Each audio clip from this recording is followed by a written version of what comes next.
ទាំងអស់ហ្នឹងវាសិតតែជារឿងរ៉ាវជីវិតទាំងអស់ហ្នឹងឯងដូច្នេះហើយយើងត្រូវមកទៅជែកមកស្ដាប់មកវិភាគមកសួរនាំជាមួយគ្នាច្រើនមែនតែនទើបយើងយល់អំពីជីវិតនេះណាជីវិតនេះមិនមែនគ្រាន់តែមកស្ដាប់មកផ្លែតហើយយល់វាមានរឿងរ៉ាវនិយាយអត់ចប់ទេហើយខ្ញុំកំពុងតែ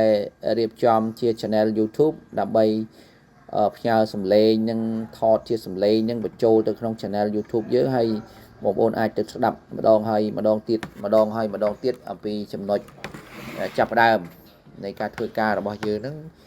តាម channel YouTube អញ្ចឹងទៅអញ្ចឹង YouTube ហ្នឹងយើងនិយាយតែម្ដងឯងយើងបរៀនតែម្ដងឯងយើងបញ្ចូលក្នុងហ្នឹងទៅគេអាចទៅស្ដាប់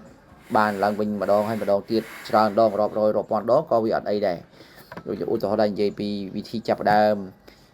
វិធីធ្វើជីវប្រវត្តិវិធីត្រួតពិនិត្យសុខភាពហិរញ្ញវត្ថុវិធីកំណត់គោលដៅ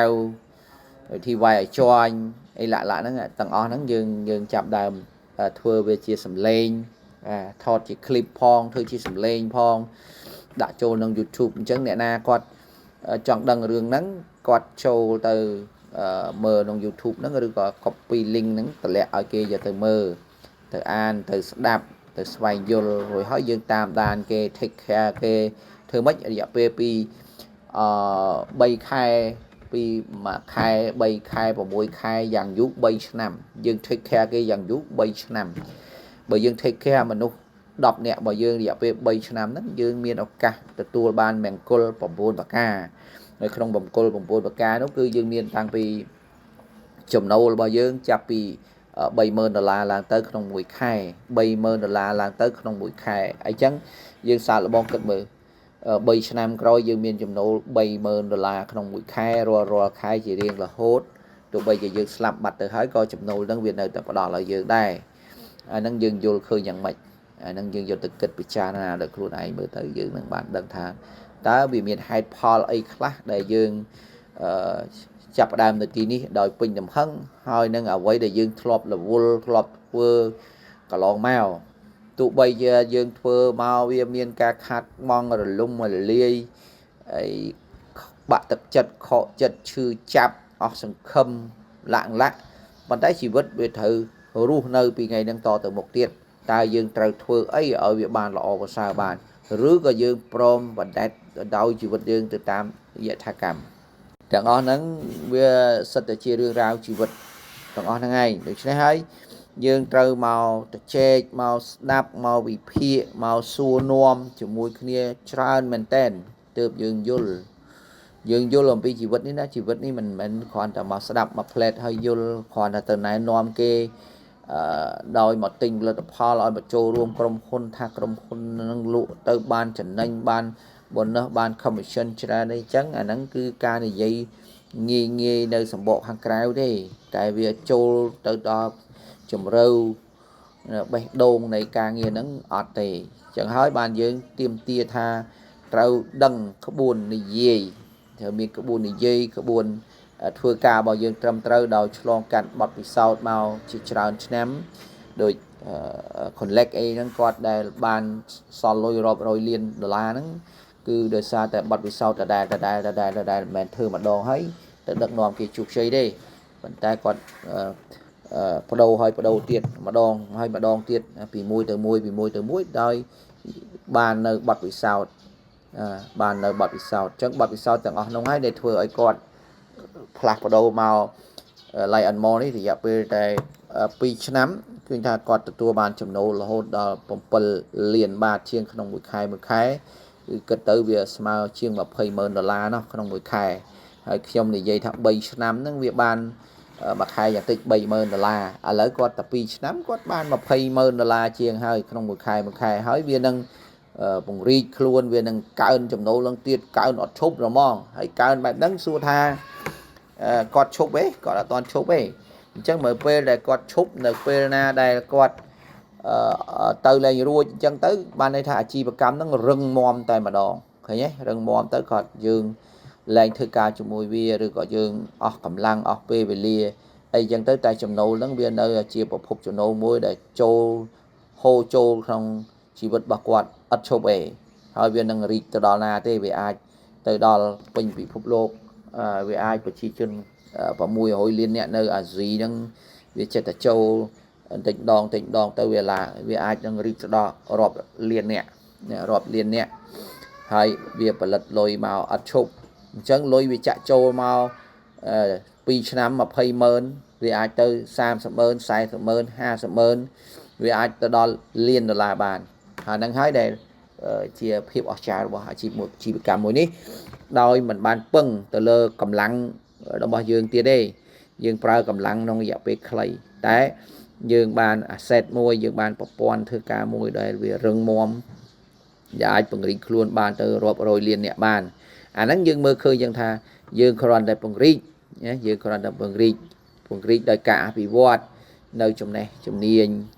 ចំណេះដឹងពាក់ព័ន្ធជាមួយមនុស្សពាក់ព័ន្ធមួយវិធីធ្វើការពាក់ព័ន្ធជាមួយនឹង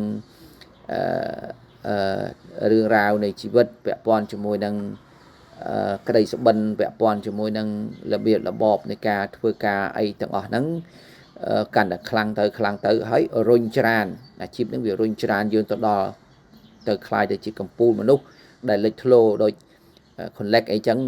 ប្រជាជនថៃខ្មែរម៉ាឡេស៊ីឡាវអីចឹងបូកចូលគ្នាទៅប្រហែលដល់ជាង200លានអ្នកហើយជាង200លានអ្នកហើយអញ្ចឹងគឺគេឈ្មោះគាត់ត្រូវបានគេលើកមកនិយាយរាល់ថ្ងៃនិយាយរាល់ថ្ងៃអាហ្នឹងជាគុណតម្លៃជាកិត្តិយសជាកិត្តិយសដែលយើងចង់បានគេនិយាយគេទៅសើហើយលុយនឹងបានកាន់តែច្រើនមកគេយកទៅជួយអ្នកនេះជួយអ្នកនោះអីយ៉ាងតទៅទៀតទៅអាហ្នឹងហេតុផលនៃភាពជោគជ័យវាអស្ចារ្យដូច្នេះតើយើងរកឃើញថាតើជីវិតយើងនឹងវាទៅដល់កន្លែងនោះដោយវិធីណាហើយដល់ពេលដែលយើងទទួលបាននៅគុណភាពជីវិតបែបហ្នឹងរឿងរ៉ាវដែលយើងធ្លាប់ជួបរាល់ថ្ងៃអារឿងរវល់រឿងចពាក់អំណុលគេអារឿងហាបីពេលអារឿងទៅបុនទៅការអីនេះហ្នឹងវាអស់ហើយរឿងអស់ហ្នឹងវាអស់វារលាយអស់ពីក្នុងជីវិតយើងហើយពីព្រោះយើងមានមួយខែ4 10 20ម៉ឺនដុល្លារសួរថាយើងរស់នៅបែបណាជីវិតយើងជួបបញ្ហាកន្លងមកដោយសារតែយើងនៅកន្លែងមួយដែលវាមានតែចំណាយវាអត់ចំណូលដល់ពេលនេះ5ថ្ងៃលុយចូលកុងម្ដងហើយលុយយើងអាចមើលឃើញនៅក្នុង platform របស់យើងហ្នឹងណានៅក្នុង platform របស់យើងហ្នឹងចូលទៅមើលថ្ងៃនេះចំនួនលក់ទូទាំងពិភពលោកបានប្រមាណចំណូលមកប្រមាណបន្ទុកប្រមាណគិតជាលុយ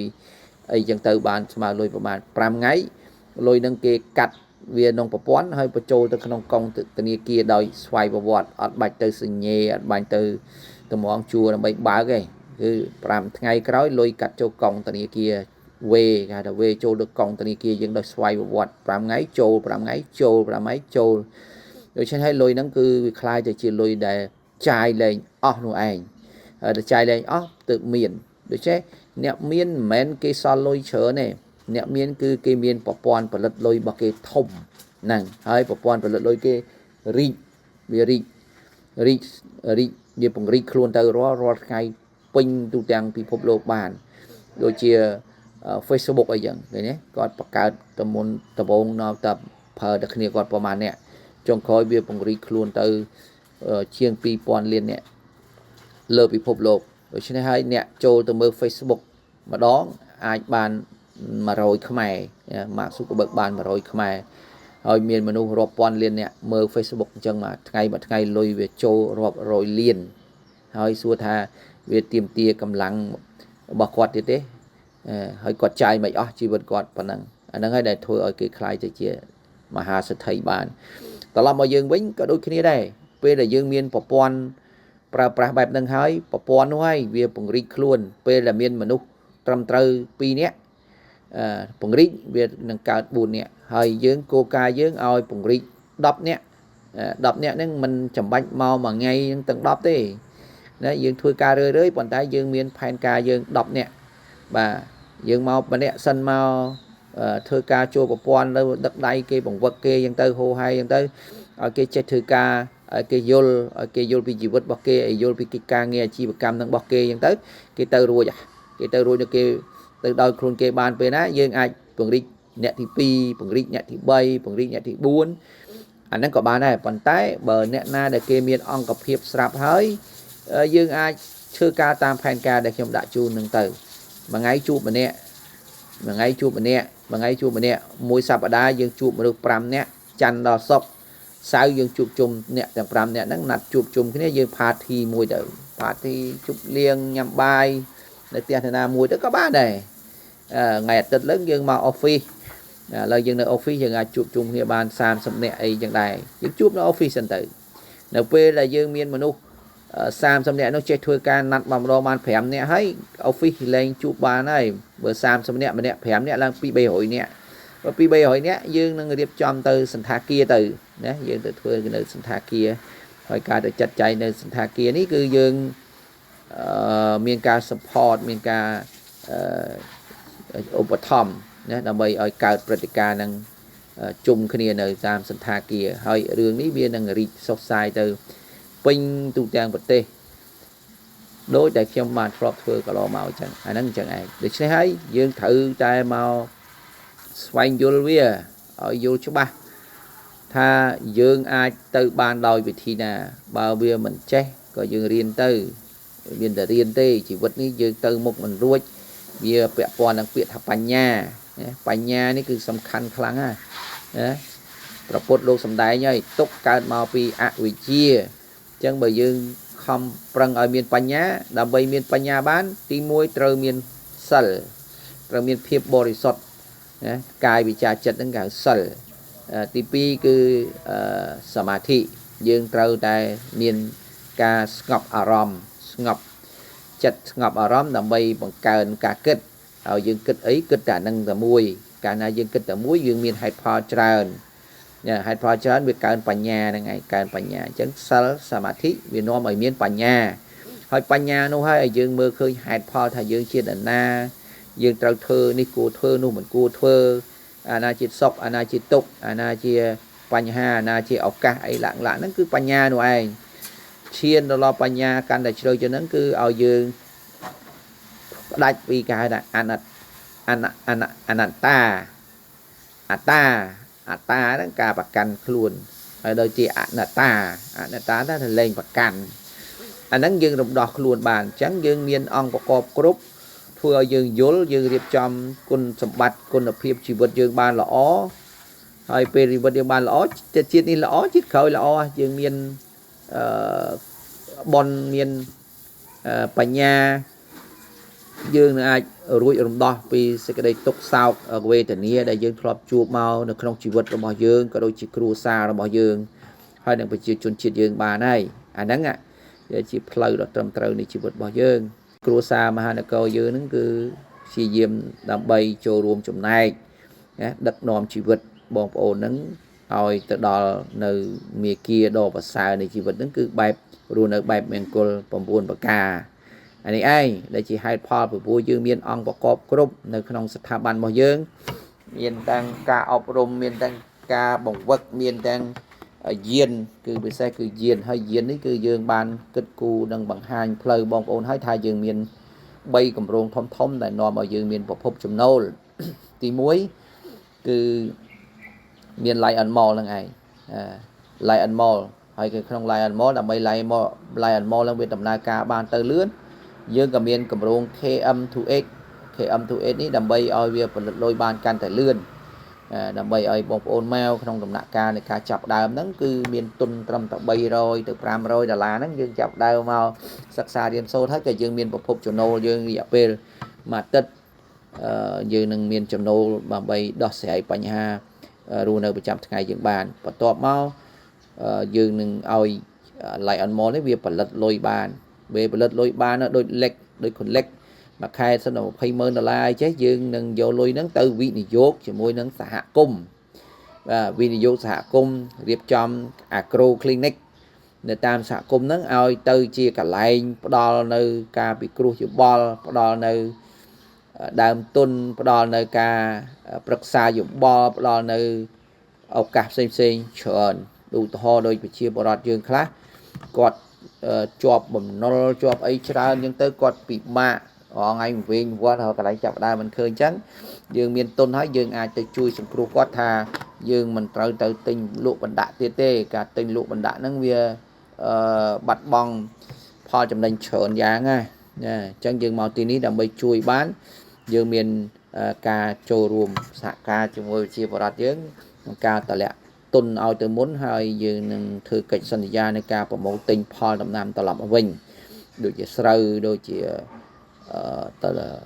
ពោតដលងឬទុរេនផ្សេងៗចឹងទៅហើយយើងនឹងធ្វើជាស្អីផ្សេងពីបាននៅក្នុងសហគមន៍យើងដោយយើងមានប្រភពទុនដែលយើងបានទុនពីការផលិតលុយបានពី Lion Mall ពី KM28 អីចឹងទៅអាហ្នឹងគឺយើងពេលដែលយើងផលិតយើងសាងសហគមន៍បានសហគមន៍នោះមានប្រភពចំណូលមួយទៀតនៅក្នុងសហគមន៍ដោយយើងបង្កើនទៅជាផ្សារសហគមន៍ឲ្យចំណូលចូលក្នុងសហគមន៍វាប្រសើរជាងចំណូលនឹងចូលទៅកប៉ាវចិនដូចជាពាក់បំណុលអញ្ចឹងគឺថាយើងទៅជាពាក់ចិនចំណេញតែចិនមិនបានមកជួយជ្រោងចែងឲ្យយើងទេហើយបើយើងទៅជាពាក់ធនាគារ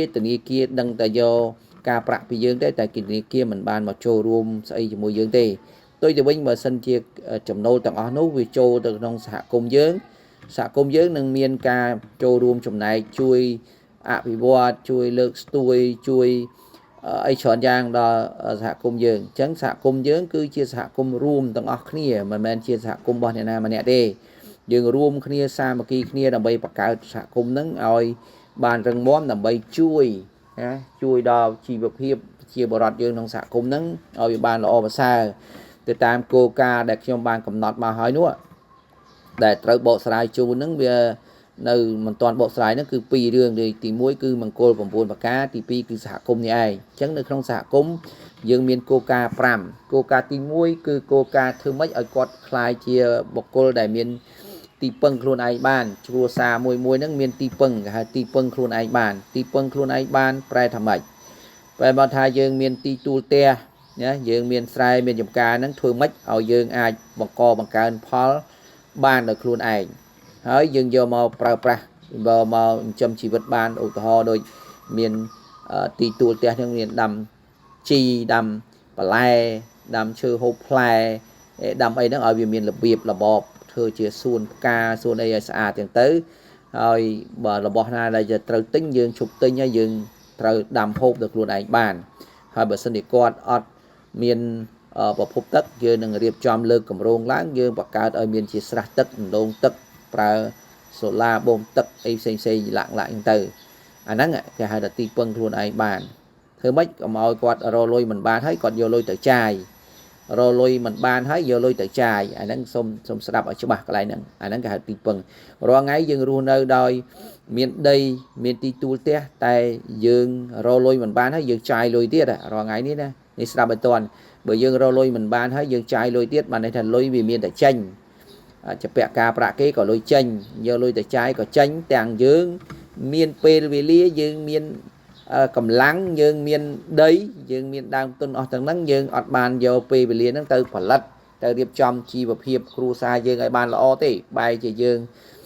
ទុកចោលហើយយើងទៅស៊ីឈ្នួលគេយើងចំណាក់ស្រុកអីយើងទៅធ្វើអីផ្សេងលាក់ហើយរួចហើយយើងមកស្រែកថាយើងនឹងវាវេទនាអត់មានអ្នកអន្តរាគមន៍តែឥឡូវហ្នឹងគឺយើងមានគំនិតរៀបចំគម្រោងរៀបចំឲ្យគាត់ទី1គាត់អាចទីពឹងបានអញ្ចឹងគាត់រកបានលុយតិចគាត់សល់តិចគាត់រកលុយមិនបានក៏គាត់រស់បាននេះរកលុយមិនបានគាត់រស់បានរកបានតិចសល់តិចនេះកន្លែងហ្នឹងគឺគេហៅថាទីពឹងខ្លួនឯងបានបន្ទាប់មកគឺខទី2គឺយើងនឹងរៀបចំចងគ្នាជាសហគមន៍ណាយើងថាសហគមន៍គ្រួសារមហានគរនេះពីមុនមកគឺសហគមន៍ធម្មជាតិគ្រួសារយើងឥឡូវយើងពីរហ្នឹងយើងបើដូរមកជាសហគមន៍គ្រួសារមហានគរអញ្ចឹងទៅអញ្ចឹងសហគមន៍ហ្នឹងគឺយើងចងក្រងគ្នា30 40 50នាក់ហ្នឹងឲ្យកើតទៅជាផ្សារក្នុងសហគមន៍សហគមន៍នេះបានន័យថាយើងមានរបស់លក់មានបន្លែមានត្រីមានសាច់មានអីផ្សេងត្រូវយកទៅលក់នៅលើទីផ្សារយើងត្រូវលក់នៅក្នុងសហគមន៍យើងសិនហើយកន្លងមកបើសិនតែយើងមានអីយកទៅលក់មានត្រីយកទៅលក់នៅផ្សារហើយអ្នកភូមិនឹងដដែលទៅទិញត្រីពីផ្សារយកមកហូប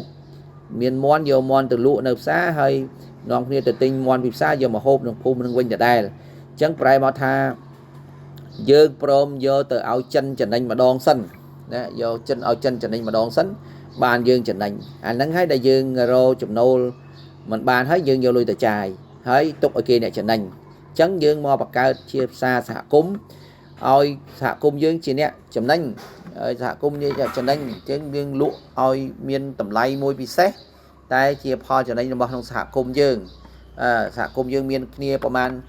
3 40 nè 50 nè chấn dương bọc vân kia từ bên tầm mau tục ở lôi nó về trở ron lôi bên nơi trong xạ cung ngồi trở ron lôi nó bị tranh từ cao chấn dương nghiệp trong phan ca chỉ mũi kia là bay và lật nhà nam miền ấy có một tròn kia này nè đầm ấy và lật ấy dân tới rồi dương bọc vân kia bàn pho và giàu đường trong xạ cung từ nắng cứ cana dân thuê chấn lôi đây việc trâu tranh cho càng cái việc trâu lôi nó về sau trong xạ cung pho chấm đánh trong xạ cung chắc xạ cung chấm đánh lôi từng ó nắng cứ chia lôi bao dương ruộng cái này biếm mẹ lôi chân chấm đánh như lôi chấm đánh ruộng cái này hai lôi nó do mà sầm chui sầm cua cái này quần bẹ cái này ban trong xạ cung nắng cái đường tì pì nhé chẳng dương đâm tầm năm ấy dương ọt phơi ọt tọ cả ho lên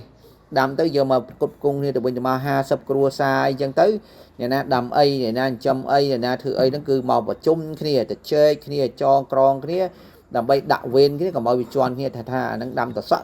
sọ đôi kia là đâm bay đằng ngọc này ở đây này cua đầm ấy này cua đầm ấy hơi về tới giờ đồng quân chung muối được không sạc cùng mà dương để dương chập đam bị thẩm tờ ha sập cua sa sam sập cua sa ha sập cua sa sao này thứ mấy ơi về chui kia bàn chơi trên kia bàn được không sạc cùng anh kho tì pì kho tí bấy là quê là dương thưa ban là o ha ấy dương ban so pho dương pho tên là pho và dương việt so là bị lớn dương do nắng lơ nắng do từ lụa nơi tì xa được trong đầm bòn thì lụa nơi trong tì xa đầm bòn ấy dương lụa nông tì muối quân đập hiệp dương là ó tì pí chầm lại dương xóm rồng chiềng thu thay chiềng chẳng không cạn này bài nắng cứ dương lụa đách dương đang là trở thành vô cho đánh tích cho đánh sớm tới để cho đánh hết tái với thợ vô ti xa mà xanh vô ti xa mà ta đại ông ti xa mà ta chi và lên pho kê miền thợ chi thợ kimi thợ ACC trắng về tầm lại kêประมาณ thấy dương thò mà chết miền quân được hiệp là lụa về thu thay chân kinh tính máu là bay tận thơm ti xa tao lọp mà nông xã cùng mình p đại dương thưa đương nắng tu bay lụa đánh mình đánh có dương ót khát lôi dương lụa đánh mình đánh có dương ót khát bong ấy đây dương miền này chấm nành sân tại dương ao cái hộp tại tê co dương nơi tại mình miền khát bong đây bị vua dương do coca xạ cung đấy giờ một pra ao về miền lục nâng thì muối về tì quăng luôn này ban tì pi cứ bằng cao chấm nâu trong xạ cung tì bay bằng ri nhé từng ri tì xa nơi trong xạ cung bằng ri chứ bằng ri từ xa nơi khắp bài xa nâng nơi xa tu từ xa ấy xa ấy chẳng từ xa để cái miền tì xa cái tu từ nó dừng vô từ lúa nó trong nắng dương chiên ra bạc cá tôm xa xạ cung mà dương nơi hàng cào thì từng từ chẳng việc bằng ri chơi việc bằng ri chấm nâu trong xạ cung phong việc bằng ri chấm nâu bị màu hàng cào là bay tiên chấm nâu trâu trong xạ cung dương phong nắng kho tị bầy kho tị buôn ở bên sắm chất xạ cung bị ca là tràn tới dương chập đam lụa do từ lụa nơi tim xá dương do từ lo tới đi tại dương na đại dương xó dương ai cái này cái là cái này kho tị buôn cái này tới chia tận nạp tới chia vịt chop tới chia chọ đọp chọ cọp bong tới chia là bò sầm rạch mà giang tiền thì xe cứ đôi chia phải chơi giống như tới chia tận nạp tới chia tập phải chơi tới chia là bò cọp bong ấy giống đây lạng nắng dương bằng ri địa bàn chứ anh hay là cái này đầm bấy dương do về lụa nông sản cùng dương phó dương bằng ri ti xa lật pha sầm rạch bao sạc cốm nó tới châu ti xa hàng cào nó miền đôi chia xa là bao Sven xa là bao macro xa lạc khi xa ấy chẳng để xa thông nó cứ dừng thừa bàn sát nhưng giờ từ lụa này nông tiệt ở nơi không nâng tiệt sáu ở vậy đây dừng bắt đầu trên kia nó cứ ẩn co như ca và lật ẩn co nông sạc cốm nó ẩn co thòm chiết nhé ẩn co đấy cứ và lật tới dừng cân thơ sự ban dừng ẩn lụa tới giờ sau đây dừng lụa chuyện co dừng đạn brand mà dừng chuyện có ơi ông co nó cứ chuyện co là bao xả cung để miền quân hiệp là ó hay tầm lại thu thay nè tầm lại thu thay chẳng ó nắng cứ chỉ coca để dừng có bông tại thưa hay chấm nô để dừng thưa ban nắng mà nô cái trong ban cái trong hồ ba bỏ miền quân hiệp bật bà con chăng chẳng hay cả na dương thưa ban tới chuyện thưa ban tới chuyện bẩn lai tray sạch để miền brand miền ấy quân phiệp lọ để miền ca từ score hái anh ông ơi cái thưa ở dương ai bằng ri tim xa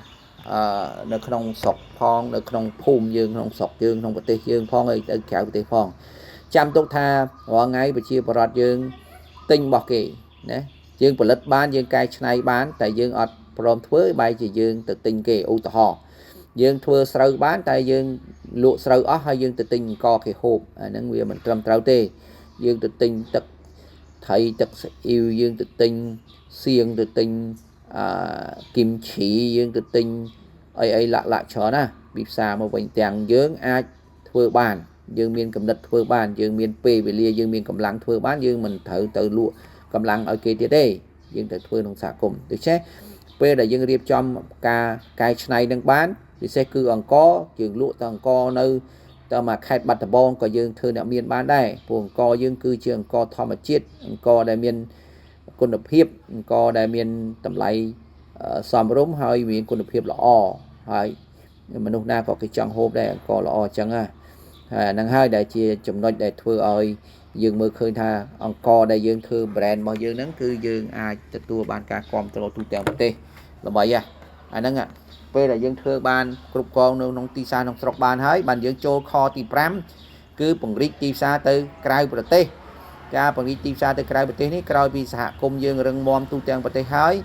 ពេលដែលយើងពង្រីកទៅខាងក្រៅមិនពិបាកពង្រីកទេគេមករកយើងតាអញ្ចឹងគេអាចយកលុយមកកក់ឲ្យយើងគេយកលុយមកបញ្ជាទិញពីយើងទៅអាហ្នឹងកើនចំណូលនៅក្នុងសហគមន៍ទៀតហើយដូច្នេះផ្សារសហគមន៍គឺជាផ្សារដែលคล้ายជាផ្សារអ្នកមានសហគមន៍យើងសល់លុយសហគមន៍យើងមានគុណភាពសហគមន៍យើងល្បីល្បាញសហគមន៍យើងមានចំណូលសហគមន៍មួយសល់លុយរាប់លានតែម្ដងជាលុយរបស់សហគមន៍នេះហើយជាហេតុផលដែលយើងនិយាយអំពីការលក់សហគមន៍ការបង្កើតសហគមន៍ដើម្បីជួយដល់ប្រជាពលរដ្ឋយើងឲ្យមានជីវិតល្អប្រសើរនឹងទៅតាមគោលការណ៍របស់យើងទាំង5ចំណុចនេះឯងថងថាយើងមានឱកាសអភិវឌ្ឍខ្លួនដើម្បីក្លាយជាម្ចាស់អាជីវកម្មយើងអត់ចេះពីមុនមកយើងមករៀនពីអីរៀនតាំងពីចំណុចចាប់ផ្ដើមរៀនពីអិរិយាបថរៀនពីការយល់ចិត្តរៀនពីការដឹកនាំរៀនពីការរៀបចំផែនការរៀនពីវិធីធ្វើការរៀនពីរបៀប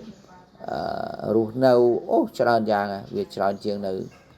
មហាវិទ្យាល័យទៅទៀតដោយសារទីនេះយើងធ្វើការជាមួយនឹងមនុស្សដែល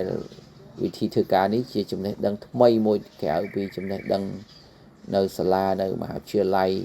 នៅកន្លែងផ្សេងដូច្នេះហើយទើបមានការប្រកួតប្រជែងបាទក្រុមហ៊ុនមានការប្រកួតប្រជែងដោយបង្កើតជាមុខរបរឲ្យរួចហើយគ្រាន់តែយើងបំពេញពាក្យតាមពិតការបំពេញពាក្យខ្លាយទៅជាដៃគូហ្នឹងវា free សឹងតែ free តែគ្រាន់តែថាយើងបានទិញផលិតផលគេដាក់ថាលក្ខខណ្ឌនៅខាទិញផលិតផលយើងទិញមកបងអស់ព្រោះយើងទិញបាត់មាន promotion វាអស់ឲ្យ$1000អញ្ចឹងយើងអស់$1000យើងខ្លាយជាម្ចាស់អាជីវកម្មយើងខ្លាយជាម្ចាស់អាជីវកម្មមួយអញ្ចឹងម្ចាស់អាជីវកម្មហើយតែយើងជា business owner យើងជាម្ចាស់យើងត្រូវមករៀនសូត្រពីរបៀបខ្លាយជាម្ចាស់មិនដូចយើងយល់ច្រឡំកន្លងមកទេថាយើងនឹងធ្វើទៅមិនសប្បាយចិត្តក៏យើងអត់ធ្វើសប្បាយចិត្តក៏យើងធ្វើមានគេជួយក៏ធ្វើមិនជួយក៏អត់ធ្វើមិនសប្បាយចិត្តឡើយណាក៏អត់ធ្វើមិនចូលចិត្តក៏អត់ធ្វើនេះនោះយ៉ាងទៅអាហ្នឹងយើងចូលមិនដល់ជំរឿនៃអាជីវកម្មមួយនេះទេណាអាជីវកម្មនេះគឺយើងមកដើម្បីសម្រេចគោលដៅដោយមានការបង្ហាត់បង្ហាញមានការនាំផ្លូវគេហៅថា support sponsor ហើយដែលគេហៅ sponsor អ្នក sponsor មិនអ្នក upline មិនប្រហែលគេហៅអ្នក sponsor អញ្ចឹងអ្នក sponsor ហ្នឹងគឺអ្នកដែលឧបត្ថម្ភគ្រប់គ្រងដើម្បីឲ្យដំណើរការអាជីវកម្មនឹងបានជាមួយគ្នាអញ្ចឹងហើយអ្នកដែល sponsor ហ្នឹងគឺជាមនុស្សដែលយល់កិច្ចការងារហ្នឹងយើងត្រូវជ្រើសរើសមនុស្សឲ្យមកចូលរួមជាមួយយើងឲ្យបានត្រឹមត្រូវ ចឹងអ្នកនងមានគុណសម្បត្តិគ្រប់គ្រាន់ក្នុងការមកធ្វើម្ចាស់អាជីវកម្មមួយបើប្រៀបធៀបទៅនឹងអាជីវកម្មផ្សេងវាងាយស្រួលជាងឧបមាថាអ្នកបើកលក់ចាប់ហួយអ្នកលក់ទំនិញអីផ្សេងនៅក្នុងផ្សារអញ្ចឹងបើយើងចេះប្រៀបធៀបយើងនឹងអាចប្រៀបធៀបឲ្យមើលឃើញថាវាស្រួលជាងប៉ុណ្ណាឧបមាថាគាត់បើកហាងលក់ចាប់ហួយមួយចុះនៅផ្ទះយើងគិតមើលក្នុងផ្ទះគាត់មានអីខ្លះបាទវាត្រូវបន្ទួលទិញឲ្យលក់ទិញឲ្យលក់ទិញមកលក់យកលុយចំណេញទិញឲ្យលក់អត់ឈប់ទេតែមកជីវិតហ្នឹងគាត់មានរីកទៅណាមានតែគេមកបើកមុខរបរហ្នឹងដូចគ្នាមួយទៀតហ្នឹងទៅកាន់តែចង្អៀតកាន់តែថយទៅវិញអញ្ចឹងណាអាហ្នឹងដែលយើងប្រៀបធៀបហើយគាត់មុខរបរគាត់ហ្នឹងចង់ពង្រីកឲ្យធំជាងមុនក៏ត្រូវតែដាក់ទុនទៅមួយកន្លែងទៀតត្រូវមានការគ្រប់គ្រងមួយកន្លែងទៀតត្រូវការចាត់ចែងត្រូវការបង្កើនទុនត្រូវការបង្កើនការគ្រប់គ្រងអញ្ចឹងកាន់តែធំគឺគាត់កាន់តែរវល់កាន់តែនឿយវាខុសពីទីនេះគឺយើងមាន platform ធ្វើការហើយ platform ធ្វើការនេះវាមានរួចស្រួលហើយប៉ុន្តែទាមទារឲ្យយើងនឹងមកស្វែងយល់ដើម្បីប្រើ platform ហ្នឹងឲ្យបានត្រឹមត្រូវដល់ខ្លួនឯងដោយមានកន្លែងយកសួរនាំបានឆ្ងល់អីយើងសួរបានមិនទាន់ចេះយើងមករៀនទៅធ្វើមិនកើតក៏យើងមានជារៀមច្បងយើងដឹកដៃធ្វើដែរហើយវាត្រូវតែធ្វើទៅទៀតពីព្រោះបើយើងមិនធ្វើនៅទីនេះយើងនឹងទៅធ្វើកន្លែងផ្សេងហើយការធ្វើនៅកន្លែងផ្សេងយើងបានដឹងច្បាស់ហើយថាលទ្ធផលវាបានមកបែបម៉េចហើយបើចង់បានច្រើនជាងមុនតែគាត់ត្រូវធ្វើយ៉ាងម៉េចគាត់គិតយ៉ាងម៉េចអាហ្នឹងតែសិតតែជាហេតុផលហើយបើយើងរកហេតុផលអស់ហ្នឹងឃើញបានន័យថាយើងប្រឹងដូចគ្នាតែយើងមកប្រឹងនៅទីនេះយើងទទួលបានផលប្រយោជន៍ច្រើនជាងឆ្ងាយទី1គឺយើងអត់ប្រើដើមទុនធំទី2យើងអត់មានបន្ទុកអត់បាច់បើកហាងបើកតូបបើកទ្វារបិទទ្វារបុកកលឹកគ្រប់គ្រងអីផ្សេងបែបនោះទេយើងគ្រាន់តែរៀនឲ្យចេះហើយយើងប្រើ platform ហើយតំណែងគេអាចទិញលួនគេបានអ្នកមកចូលរួមហ្នឹងក៏មិនបាច់យើងទិញពី stock យើងទេយើងគ្រាន់តែណែនាំបង្ហាញផ្លូវគេឲ្យយល់ពី business ហ្នឹងទៅហើយនាំគេទៅកន្លែង office ណាដែលមានផលិតផលឬក៏ទៅក្រុមហ៊ុនឬក៏ order ឲ្យគេទៅហើយយើងអីវ៉ាន់ហ្នឹងគឺក្រុមហ៊ុនគេចាត់ចែងឲ្យទៅគាត់ហើយព្រោះពួកយើងអត់យកចំណេញពីលើទេបើនៅក្រុមហ៊ុនគេដាក់តម្លៃផលិតផលរួចស្រេចហើយតែយើងបានប្រយោជន៍បានត្រង់ថាពេលដែលគេចូលក្នុងប្រព័ន្ធគេទិញតម្លៃដដែលតែយើងបានភាគលាភបានភាគរយចំណេញទៅតាមការកំណត់នៅក្នុងប្រព័ន្ធអញ្ចឹងកំណត់ក្នុងប្រព័ន្ធឧបមាថាយើងទៅណែនាំទៅណាម្នាក់ទិញ1000បន្ទុកអញ្ចឹង1000បន្ទុកឧបមាថាទិញជីអស់$300ជាងអញ្ចឹងទៅអញ្ចឹងគាត់ទិញតម្លៃនឹងបង់លុយទៅក្រុមហ៊ុនទៅមិនចាំបាច់យកលុយគេមកទេមិនបាច់កាន់លុយគេទេឲ្យគេបង់ទៅក្រុមហ៊ុនទៅហើយចុះឈ្មោះចូលប្រព័ន្ធហើយយកលេខ ID ហ្នឹងឲ្យទៅខាងក្រុមហ៊ុនគេនឹងចាត់អីវ៉ាន់ហ្នឹងឲ្យយើងរួចហើយគេបាញ់បន្ទុកហ្នឹងចូលទៅក្នុងឈ្មោះរបស់គាត់1000អញ្ចឹងដល់ពេលគាត់គេបាញ់បន្ទុកហ្នឹងចូលទៅក្នុងឈ្មោះគាត់1000ឈ្មោះគាត់ហ្នឹងគឺជាមនុស្សដែលយើងណែនាំអញ្ចឹងបើយើងណែនាំផ្ទាល់វាត្រូវបាន100%អញ្ចឹង100%នៃបន្ទុកនោះ100%នៃបន្ទុកអញ្ចឹងបើ100%នៃបន្ទុកបើគាត់ទិញ1000បន្ទុកហើយឲ្យលុយទៅគេទៅហើយយកអីវ៉ាន់ទៅតែវាមានបន្ទុកនោះវា1000 100%នៃ1000គឺ1000បាតអញ្ចឹង1000បាតយើងគិតជាលុយដុល្លារវាហាក់ប្រហែលនឹង$30ហើយជិត$30ណាថា$30ទៅប្រហែលថា$30ហ្នឹងយើងចំណេញនៅក្នុងប្រព័ន្ធអញ្ចឹងយើងអត់បានចំណេញពីការលក់ទិញមក$25លក់$30ឬទិញមក$30លក់$35ទេយើងអត់លក់អញ្ចឹងទេណាយើងអត់លក់អញ្ចឹងទេយើងលក់អញ្ចឹងអាហ្នឹងហៅលក់ក្រៅប្រព័ន្ធតែយើងលក់ក្នុងប្រព័ន្ធក្រុមហ៊ុនគេលក់តម្លៃអីយើងឲ្យគេចាយលុយទៅក្រុមហ៊ុនហើយគេយកឲ្យបានតាមតម្លៃហ្នឹងទៅយើងអត់មានបានកម្រៃអីពីលើទៀតទេតែយើងនៅបានផលចំណេញនៅក្នុងប្រព័ន្ធ ហើយក្នុងផលចំណេញក្នុងប្រព័ន្ធហ្នឹងគឺ1000បន្ទុកបាន100%ទៅបាន1000បាតស្មើប្រហែល$30នោះឯងបន្ទាប់មកយើងក៏បង្រៀនណានាំគាត់ទៅចូលសាលាចូលការវឹកហាត់ training អីផ្សេងជាមួយក្រុមមួយ office ជាមួយក្រុមហ៊ុនអីគេចឹងទៅកន្លែងណាក៏បានដែរមិនចាំបាច់ថានៅបាត់ដំបងទេទៅកន្លែងណាក៏បានដែរហើយគាត់រៀនឲ្យគាត់ចេះថាហ្នឹងគឺជា business គាត់វាជាអនាគតរបស់គាត់អញ្ចឹងគឺមករៀនពីរបៀបធ្វើការធ្វើជីវប្រវត្តិហើយចឹងមកត្រួតពិនិត្យសុខភាពហិរញ្ញវត្ថុកំណត់ក្តីសុបិនអីផ្សេងទៅតាមតារាងដែលយើងដាក់ឲ្យធ្វើ12សប្តាហ៍នោះណាយើងធ្វើទៅតាមដំណើរហ្នឹងអញ្ចឹងយើងអ្វីដែលយើងរវល់ហ្នឹងគឺរវល់នាំផ្លូវគេឲ្យគេចេះធ្វើការបន្ទាប់ពីយើងទៅគេធ្វើការបានដោយខ្លួនគេអញ្ចឹងណាអញ្ចឹងយើង share យើងបញ្ជូនបន្តអញ្ចឹងដើម្បីយើងបញ្ជូនបន្តគេបានលុះត្រាដែលយើងនឹងវាធ្វើឲ្យខ្លួនឯងចេះអញ្ចឹងឲ្យចេះដឹងនៅក្នុងចំណេះដឹងហ្នឹងដូច្នេះហើយយើងត្រូវប្រៀបធៀបរវាងយើងធ្វើការទាំងយប់ទាំងថ្ងៃរាល់ថ្ងៃតែយើងអត់បានអភិវឌ្ឍខ្លួនតែនៅទីនេះជាអាជីពមួយដែលនាំឲ្យយើងអភិវឌ្ឍខ្លួនបានអញ្ចឹងការងារដូចគ្នាតែអ្វីដែលរវល់គឺរវល់ខុសគ្នាអាមួយរវល់ប្រឹងធ្វើអានេះរវល់អភិវឌ្ឍខ្លួនអញ្ចឹងពីរហ្នឹងតើយើងគិតមើលតើមួយណាល្អប្រសើរជាងអាហ្នឹងគឺជាការរកហេតុរកផលឲ្យខ្លួនឯងហើយអញ្ចឹងអ្នកដែលគេមានប្រព័ន្ធរលុយគេប្រើជីវិតពេញចំហឹងគេមានពេលវេលាគ្រប់គ្រាន់ក្នុងការប្រើជីវិតគេរស់នៅសុបាយមួយថ្ងៃគេដើរលេងទៅគេធ្វើបុណ្យទៅគេជួបជុំទៅគេសម្រាកទៅគេហាត់ប្រាណទៅលាក់ភាសាគេមានប្រព័ន្ធផលិតលុយហើយដល់ពេលយើងអត់តែបញ្ញាប់ទៅរលុយវាខុសគ្នាអញ្ចឹងអ្នកមានប្រព័ន្ធផលិតលុយគេមិនបញ្ញាប់ទៅរលុយអីគេបញ្ញាប់ដើម្បីសុបាយប្រើជីវិតគេទៅហើយហ្នឹងអញ្ចឹងវាខុសគ្នាហើយហ្នឹងតើយើងមានហេតុផលទាំងអស់ហ្នឹងនៅក្នុងខ្លួនគ្រប់ហើយហេតុផលទាំងអស់ហ្នឹងក៏ដែលយើងស្ដាប់ដដែលគិតដដែលនិយាយដដែលធ្វើដដែលច្រើនមែនតើទើបវាកើតទៅជាកម្លាំងមួយកើតទៅជាទម្លាប់មួយគេថាជាសភាវគតិថា unconscious ទៅជាសភាវគតិដំបូងក៏เป็นសភាវគតិដែរបើសភាវគតិដល់ហេតុផលដល់យើងបង្វឹកវាទៅជាទម្លាប់ទៅការពង្វឹកហ្នឹងមានបញ្ញាកើតឡើងដល់ពេលកើតហើយវាស្ទាត់ទៅជាទម្លាប់អាហ្នឹងវាដល់ទៅជាសភាវគតិវិញតែសភាវគតិវិញគឺសភាវគតិ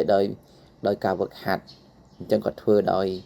មិនបាច់ខ្វល់ធ្វើមិនបាច់គិតច្រើនតែធ្វើរឿងដែលត្រឹមត្រូវធ្វើរឿងដែលមានហេតុផលអញ្ចឹងមានហេតុផលតែលែងគិតអំពីហេតុផលពីព្រោះវាស្ទាត់វាថ្នឹកឧទាហរណ៍ដូចថាពីមុនយើងទិញធរអញ្ចឹងណាព្រមចាំហ្នឹងវាអត់ដែលមានតន្ន័យហ្នឹងនៅក្នុងខ្លួននុសម្បជញ្ញៈយើងនឹងវាអត់មានតន្ន័យដដែលមួយខែពីរខែ3ខែអញ្ចឹងទៅនៅពេលដែលចាំហើយគឺចាំតែម្ដងវាលែងភ្លេចលើកក្រោយសូត្រលែងពិបាកប្រឹងសូត្រដោយងាយសូត្រដោយអត្តនោម័តបានហើយហ្នឹងអញ្ចឹងជីវិតយើងនេះវាពាក់ព័ន្ធជាមួយនឹងការបង្វឹកខ្លួនឯងហ្នឹងឯងយើងកើតមកយើងមានដើមទុនជាជីវិតមនុស្សនេះថ្លៃតែមែនតើហ្នឹងឯងថ្លៃដែលព្រះពុទ្ធលោកប្រៀបធៀបទៅជាសត្វអណ្ដើកខ្វាក់ភ្នែកអណ្ដើកឲ្យខ្វាក់ភ្នែកទៅទៀតណាអណ្ដើកខ្វាក់ភ្នែកនៅក្នុងមហាសមុទ្រហើយត្រូវក្រោក100ឆ្នាំបានក្រោកបានម្ដងក្រោកពីបាតសមុទ្រមកហ្នឹងហើបមកឲ្យចំនឹងនឹមរទេះគោស្គាល់បងប្អូនហើយចិត្តស្គាល់នឹមរទេះគោហើយហើបឲ្យចំប្រឡោះនឹមហ្នឹងហើយខ្សែទៀមដែលគេពាក់ហ្នឹងហើបឲ្យចំប្រឡោះនឹមហ្នឹងហើយបើហើបចំហ្នឹងបានកើតជាមនុស្សអញ្ចឹងណាអញ្ចឹងបើសិនតែយើងយកមកស្ដាប់ឲ្យគិតពិចារណាទៅយើងមើលឃើញថាមហាសមុទ្រធំហើយខ្វាក់ភ្នែកទៅទៀតហើយហើបមកឲ្យចំនឹងប្រឡោះនឹមប្រទេសគោហ្នឹងវាសាកល្បងគិតទាំងអស់គ្នាទៅវិញថាវាកំណើតមកជាមនុស្សនឹងកម្រប៉ុណ្ណា ហើយបើវាកម្រដល់ថ្នាក់ហ្នឹងដល់ពេលយើងបានមកជាមនុស្សហើយតើយើងត្រូវធ្វើអីខ្លះយើងត្រូវគិតអីយើងត្រូវធ្វើអីហើយយើងត្រូវរស់នៅបែបម៉េចដើម្បីឲ្យស័ក្តិសមនឹងយើងដែលមានកំណើតដ៏មានតម្លៃវិសេសវិសាលយើងមានដៃមានជើងមានច្រមុះមានមាត់ដាតហ្នឹងយកទៅប្រើវាឲ្យកើតជាប្រយោជន៍មហាសាលនៅលើភពផែនដីនេះណាអាហ្នឹងតើយើងប្រៀបធៀបឲ្យឃើញតម្លៃជីវិតយើងហ្នឹងវាអស្ចារ្យប៉ុណ្ណាបើមិនចឹងទេយើងអាយុប៉ុណ្ណេះហើយយើងនៅសល់ពេលប៉ុណ្ណាដើម្បីសាងភាពអស្ចារ្យហ្នឹងឲ្យកើតឡើងសម្រាប់ជីវិតយើងគ្រួសារយើងតកូលយើងប្រជាជនយើងជនរួមជាតិនៅលើភពផែនដីនេះអាហ្នឹងតើយើងរកឃើញកម្លាំងហ្នឹងវារុញយើងវាច្រានយើងទៅឲ្យធ្វើតែរឿងមានប្រយោជន៍ហើយរឿងមានប្រយោជន៍នោះយើងក៏ទទួលស្គាល់ថាមកជីវិតយើងមកជួនកាលពីក្មេងៗមកយើងមិនមានអ្នកណានាំគិតនាំគូនាំអនុវត្តនាំរកដំណោះស្រាយនាំទៅរកការលើកទឹកចិត្តគ្នានឹងគ្នាទេដូច្នេះហើយរឿងហ្នឹងវាថ្មីហើយយើងក៏ទទួលស្គាល់ដែរថាការដែលយើងមិនបានគិតគូរវារឿងហ្នឹងហើយបានជីវិតវានៅត្រឹមហ្នឹងនៅលើភពផែនដីនេះយើងមានមនុស្សដែលគេមានបានចាយលុយមិនអស់ងាប់ទៅហើយក៏ចាយមិនអស់ទៀតហ្នឹងក៏ច្រើនដែរណាយើងអាចមើលឃើញថាវាហេតុផលអីខ្លះមិនយើងឲ្យនិយមន័យថាមកពីបុណ្យគេទេ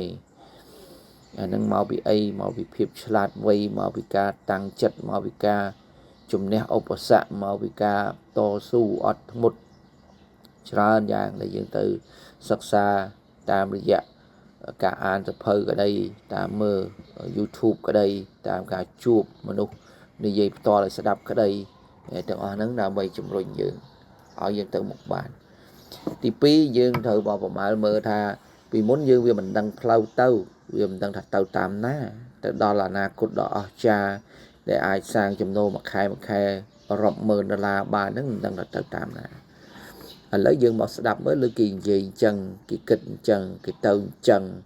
ហើយជាងនឹងទៀតសោតគឺមានមនុស្សដែលទៅដល់បែបហ្នឹងដែលគេមកបង្ហាញផ្លូវយើងហើយអាហ្នឹងជាហេតុផលពិតដែលយើងត្រូវគិតពិចារណាតែទុយទៅវិញយើងបែរយើងទៅស្ដាប់អ្នកដែលនៅជុំវិញខ្លួនយើងដែលគាត់ទៅមិនដល់គោលដៅដោយគាត់មិនធ្លាប់គិតតែមិនធ្លាប់ធ្វើមិនធ្លាប់មានបទពិសោធន៍លាក់អញ្ចឹងទៅយើងក៏ច្បុកច្បល់ហើយយើងសង្ស័យយើងក៏វាពិបាកនឹងការសម្រេចចិត្តដោយសារជុំវិញខ្លួននឹងមានគំនិតមានយោបល់មានច្រើនមានតួយ៉ាងឲ្យមើលនឹងឃើញថាវាមិនមានណាមួយក៏ឲ្យទៅដល់ប៉ុន្តែចង់ត្រឡប់មកវិញថាប្រទេសកម្ពុជាយើង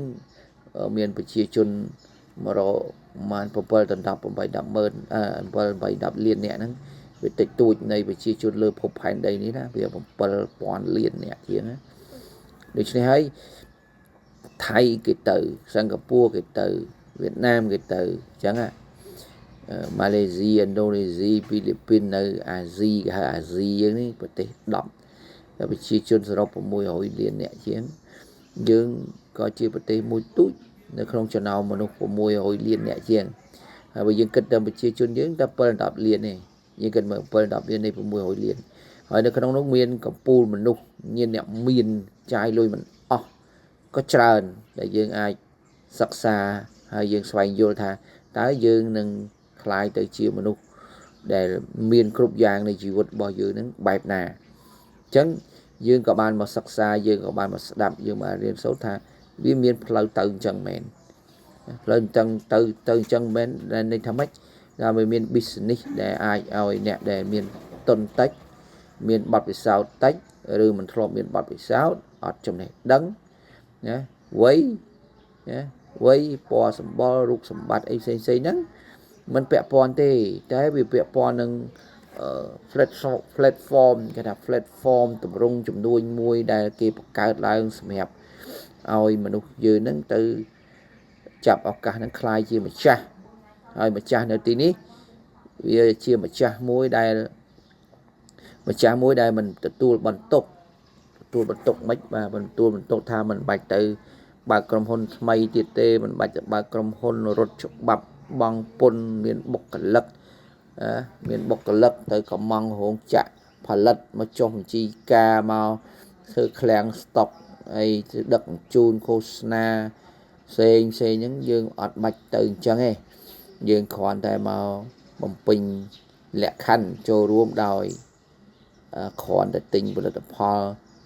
ម្ដងអញ្ចឹងទិញកញ្ចប់គេហៅថាកញ្ចប់ភាគហ៊ុនទិញទូចបានទូចទៅទិញផលទិញ Sapphire ទិញ Emerald ទិញជា Diamond អីចឹងទៅវាមានកញ្ចប់វាឲ្យទិញអញ្ចឹងណាបើយើងទិញតិចត្រឹមតែកាហ្វេមកប្រអប់អីចឹងអាហ្នឹងយើងមានឱកាសណែនាំប៉ុន្តែបានតែ 50% ដែលយើងទិញ Sapphire យើងអាចបាន 80% យើងទិញ Emerald យើងបាន100អីចឹងទៅ100មួយចំនួន2ចំនួនអាហ្នឹងដល់ទិញតែ Diamond ចំនួនទី1 100ចំនួនទី2 5% ចំនួនទី3 5% ចំនួនទី4 5% ចំនួនទី5 5% អញ្ចឹងទៅសរុបទៅវាស្មើនឹង120% អញ្ចឹងអាហ្នឹងគេហៅថាយើងបានឱកាសខ្លាយជាម្ចាស់ភាគហ៊ុនជាមួយក្រុមហ៊ុនដោយយើងមិនបាច់ចាយលុយរាប់សិបម៉ឺនដុល្លារទេយើងចាយតែទិញអីវ៉ាន់ទេទិញទំនិញទិញមកបងម្ដងចប់ទៅអញ្ចឹងទិញ1000បន្ទុកឥឡូវគេមាន promotion ថាពីមុន1000បន្ទុក3000បន្ទុកនោះបានបានជាកញ្ចប់ Diamond ដែលកញ្ចប់ភាគហ៊ុនធំជាមួយក្រុមហ៊ុនតែឥឡូវនេះគេមាន promotion ថាយើងទិញអស់តែ1000បន្ទុកទេតែគេឲ្យយើងជា Diamond ដែរអាហ្នឹងជាឱកាសរបស់យើងមកកម្រិតទៀតហើយយើងមិនមែនយកលុយទៅដាក់ដោយអត់បានអីទេគឺយើងគ្រាន់តែថ្នូរទិញអីវ៉ាន់មកបងតែទិញមកបងណាទិញមកបងទិញម្ដងហើយបានមកបាន1000បន្ទុកបងទៅទិញជាជីទិញជាកាហ្វេទិញជាលេទិញជាអាហារបំពន់អីផ្សេងៗអញ្ចឹងទៅយើងមានផលិតផលច្រើនក្នុងការជ្រើសរើសយកទៅប្រើ